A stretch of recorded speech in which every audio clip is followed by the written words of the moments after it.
बाय इलेक्शननि रिजाल्टआव दिनै सोर थांगोन बायदि रायजोफोर बेथ' बे जाहैबाय राजखान्थि पलिटिक्सनि खोथाखौ दोनथ'नानै मानगोनां बिस्वजित दैमारि सारा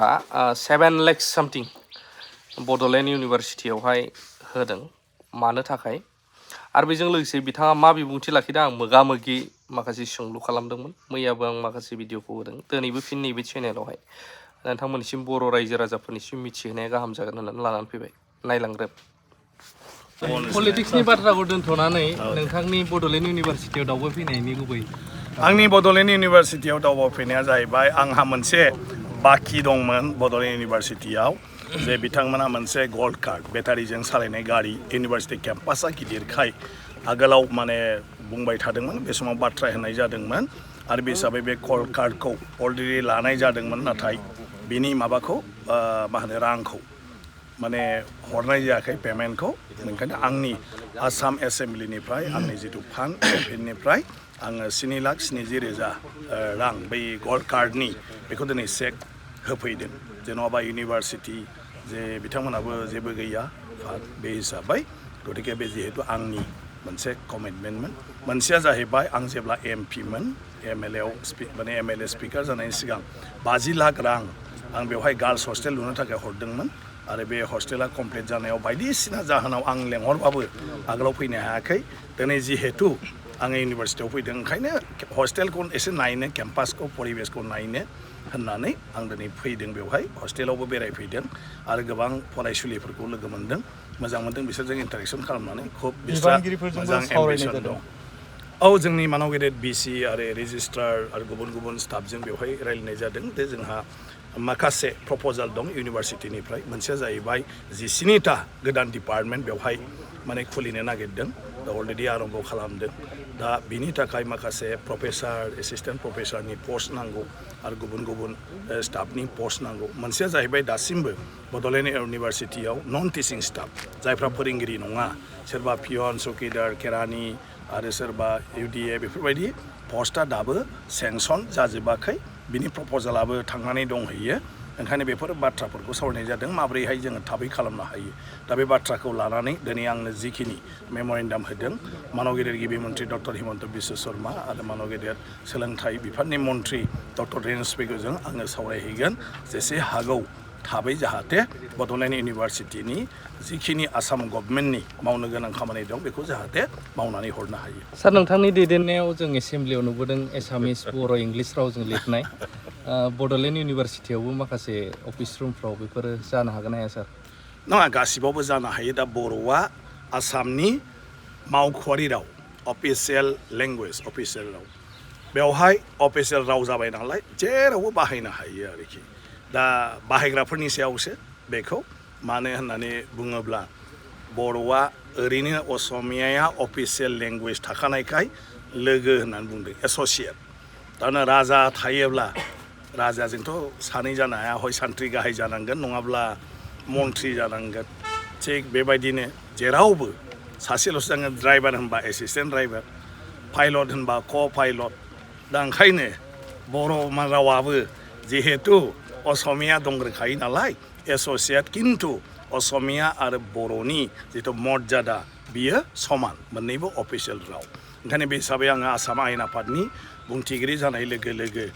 माथो खामानि मावनो फालाय बेखौनो आरो बर' रावा अफिसियेल जाबाय थ' जों जुदि बाहाया जेरावबो बिनि अफिसियेल जानाय जायैखौ सोर मोनथिनो ओंखायनो आं आसाम आयेन आफादाव गासिबावबो आं बर' रावखौ समान समानै बाहायफादों बेनि प्रसिडिं इभेन दा आसाम आयेन आफादाव बर' एमएलएफ्रा बर'जों बुंनो हायो बेखौ असमियाजों माने ट्रेन्सलेट खालामबाय थानो हानाय जोंहा इन्टारप्रेटर दङ आरो बाखि ट्रेन्सलेसन जायो आङो बड'लेण्ड माने मा होनो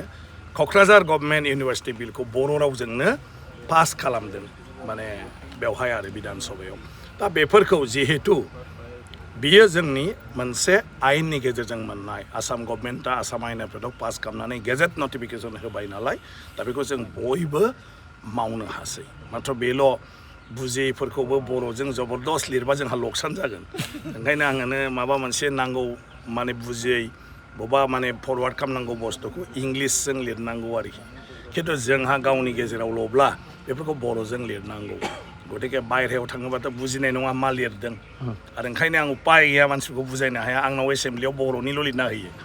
ओरै बर'नि लिरनायखौ आंबो गोलावै इंलिसाव लिरफिननानै चिफ मिनिस्टारनो सोरनोबा आं फरवार्ड खालामहरनांगौ जेखौ आं नट मोनसेल' माने फरवार्डेड फर इयर नेसेसारि एक्सन होनांगौ काइन्ड कनसेप्ट मानो जोबोमोन उपायथ' गैया दा बर'सो दानिया आंबो आंनि नटआव बिथाङा ओरै ओरै बुंदों ओरै जानानै दंनो उमुगनो बिथांनि लाइजाम मथे बेखौ ओरै खालामनो हायोबा मोजां ओंखायनो अन्नानै नोंथाङा बेखौ मावनानै हो होननानै आङो लिरफिनजोबनांगौ आरो मा ओंखायनो आंनो जुदि आंनोनो ल'बा बर'आव लिर नाथाय सोरबा चिफ मिनिस्टारखौ मन्थ्रिखौ आं बुंहरनांगौब्ला इंलिसाव लिरखालाङोबा आंहा गोरलै जायो आरो मा दा बेल' बाहायनाया बाखि जेब्ला दायथ'आनो बेनो आंनि बिबानानो बेनो बिनि थाखायनो रायजोफ्रा आंखौ अनदों रायजोफ्रा आंखौ सापर्ट खालामदों रायजोफ्रा आंखौ MLA फाथायहरदों बेनि थाखायनो आं दिनै स्पिकार जादों आरो बेयाव थाब्लासो नों खामानिखौ मावनो हायो जेब्ला आं रिटायार्ड जाबाय आंना भुल जाबायलै होनबाय थाबाथ' लाब गैया ओंखायनो दानो मावनांगौ आरो दा बर'नि बायखोन्दा नेरसोन कसारिफोरनि बायखोन्दा नेरसोन आरो जोंहा एकदमबारे नरखासुरनि दिननिफ्रायनो कामाख्या दं बेनि मोनसे स्ट्राक्चार जिथु डिजाइन दं जायखौ बर'फ्रा आगर हिसाबै आर'नायाव बा बायदिसिनायाव बाहायबोदों बेनि मोनसे स्ट्राक्चार मन'लिथ लंथाइ खालामनानै अन्थाइ एकदम राजस्थानाव दाननानै लाबोदों अन्थाइ जोंनि मानाव गेदेर कमल गयारि होननाय जोंहा सासे स्काल्पचार आर्टिस्ट दं बेखौ दायथ' होनानै बेखौ लाबोनानै दा गायसननानै मानाव गेदेर गिबि मन्थ्रिनि आखाइजों बेखौ बेखेवनाय जाबाय बिनि पारपासा जाहैबाय आसामाव कसारिफ्राबो मोनसे समाव राजत्व खालामबोदोंमोन आरोखि दा बेखौथ' बयबो मिथिनांगौ मालाया ओमफ्राय बिनि आगोलबो महाभारतनि समाव नरकासुर भगदत्त बिसोरनि दिनाव बे कामाख्या फुजाखौ होबोनाय जादों आरो बे समनिफ्रायनो बे कामाख्या बिराद इम्पर्टेन्ट जायगा आरो बे नरकासुरनि समनि बे कामाख्यावनो बर'नि आगर आखाइनि बेवहाय दाननाय दङमोन बेखौ जाहाथे मानसिफ्रा मोनथियो जे जोंनि आगर आखाइया दिनैनि नङा बे महाभारत जुगनिफ्रायनो रामायणनि जुगनिफ्रायनो फैनाय आरोखि बेखौ दा गायसननानै दोननाय जाबाय बे बयनिबो थाखाय दा जों बर' हिसाबै एसे गोजोननाय मोनो जे जोंजों बियो सोमोन्दो दं नाथाय आंनि ओंथिया जाहैबाय बे आसामनि मोनसे इतिहास बे जारिमिन आरो बे जारिमिनखौ बे लंथाइनि गेजेरजों जोङो मोनथिनो मोनो थेंक इउ सार बे जाहैबाय मोगा मोगि लानायमोन मानगोनां आसाम आयेन आफादनि बिबुंथिगिरि बिस्वजित दैमारि सारजोंहाय माबायदि मोन्दों मोजां मोन्दोंब्ला अननानै शेयार खालामनो हागोन जाहाथे साफ्रोमबो बर'फ्रा मिथियो जे साराबो जे सिं सिं मा खामानि मावदों बर'फोरनि थाखाय बे जाहैबाय जोंनि बड'लेण्ड इउनिभारसिटि केम्पास होननाय बे गार्लस हस्टेलमोन बेनि दा गारिया बेखौ गारदों नामा सार्भिसिं खालाम गाखोनो नागिरनाय समावसो जाया होनोब्ला जालायखो थाबायजायो ना गारिजों थाङो गारिजों थांनो गोनां जायो आচ্ছা